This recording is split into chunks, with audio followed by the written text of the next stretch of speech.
D'abord, permettez-moi de m'incliner devant la mémoire de tous nos frères maliens qui sont tombés sur le champ de l'honneur il y a quelques jours, présenter au nom du président Bassirou Diomaye Faye, à mon nom, au nom du gouvernement et au nom de tout le peuple sénégalais, à réitérer nos condoléances les plus sincères et plus attristées. Comme je le dis, le Mali et le Sénégal, c'est un seul et même peuple.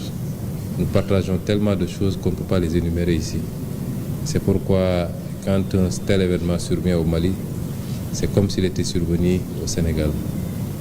Présenter au président de la République, son Excellence M. Assimi Goïta, toutes nos condoléances. Remercier le peuple malien pour son accueil d'aujourd'hui à travers M. le Premier ministre, son Excellence M. Choguel Maïga, qui nous a très bien accueillis depuis notre descente d'avion, avec tout le gouvernement quasiment, nous a permis de faire une séance de travail avant d'être reçus aujourd'hui, actuellement par M. le Président de la République. Cet entretien a été très instructif, nous a permis de passer en revue toutes les questions de l'heure, de discuter de manière ouverte, non pas de manière protocolaire ou solennelle, mais en frère. Parce que comme je l'ai dit, quand je viens ici, je suis chez moi et je viens parler à des frères. On a parlé sans filtre, comme on dit, pour échanger sur les grandes questions de l'heure, aussi bien au niveau national, au Sénégal comme au Mali, que dans le cadre beaucoup plus large de ce qui se passe dans la sous-région et dans le monde. Donc je tiens particulièrement à me satisfaire de cette rencontre qui nous a permis, en tout cas, je crois, de, comme on l'a toujours fait entre le Sénégal et le Mali, de mieux rapprocher nos positions. Monsieur le Premier ministre, l'opinion pense que de plus en plus vous changez de discours vis-à-vis des pays de l'AES. Est-ce que vous maintenez votre discours panafricaniste? Vous savez, il y a quelque chose que nous devons éviter. C'est de mettre les émotions au devant de tout. Les questions qu'on gère sont des questions extrêmement sérieuses. Il ne me sera jamais reproché, on ne sortira jamais une seule déclaration que j'avais faite avant qui diffère des déclarations que je fais aujourd'hui. Notre position a été très claire depuis le début. Quand nous avions commencé à prendre position sur ces questions, il n'y avait pas encore l'AES d'ailleurs. Il y avait ce qui se passait dans chacun des pays, aujourd'hui considérés comme étant membres de l'AES. Quand c'est arrivé au Mali, nous avons été en tant qu'opposants les premiers à dénoncer. Et on continue à le dénoncer fermement.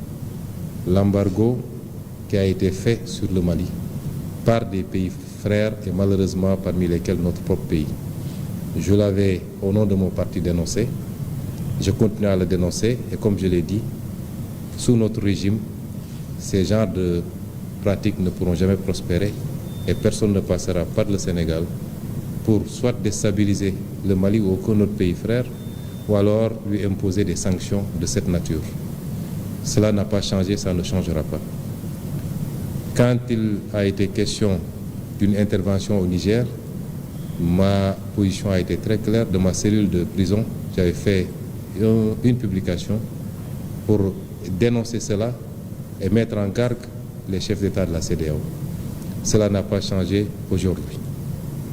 L'AES est venu après et personne ne sortira un seul discours où moi, en tant que président de mon parti opposant de l'époque, j'avais dit que nous rejoindrons telle ou telle organisation. Il faut arrêter ces amalgames.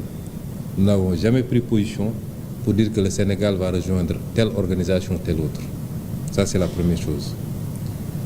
Nous sommes tous des pays souverains. Nous nous respectons. Nous devons nous respecter dans nos choix souverains. Et nous respectons le Mali dans ses choix. Nous respectons le Burkina dans ses choix.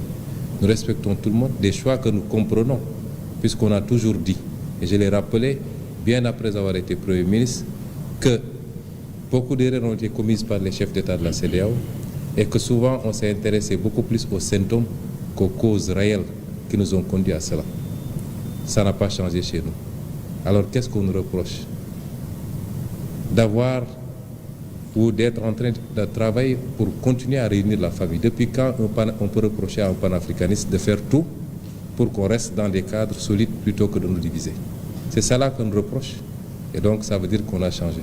Et je l'ai dit, quel que soit l'aboutissement ou le choix qui a été fait, cela ne changera absolument rien dans nos relations avec chacun des pays et les cadres qui seront mis en place. Au contraire, ça pourrait même les renforcer. Il faut que nous mettions les émotions de côté et que nous travaillons sur la base de préoccupations concrètes. Si on se dit panafricaniste, tout panafricaniste doit avoir comme seul et unique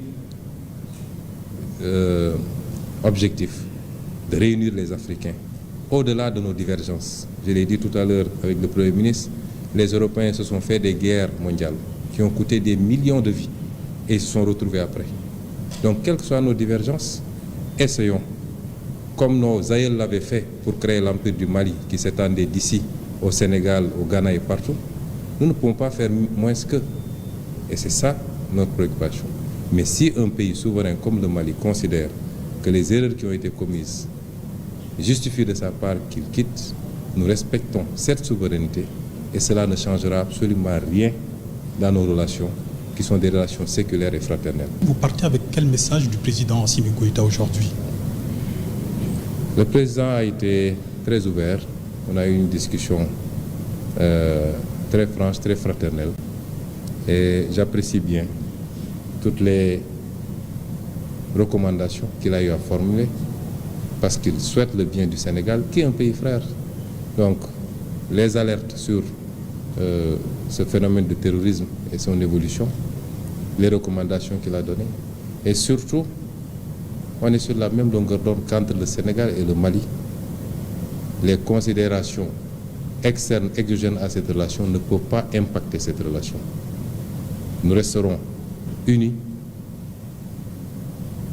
conformément aux réalités géographiques, historiques, économiques, sociales, sociétales même, qui nous imposent d'être deux pays très unis et de continuer à coopérer dans tous les plans. Et ça, c'est extrêmement fort. Au moins, je sors d'ici avec la certitude qu'on a exactement la même compréhension de ce que devraient être nos relations.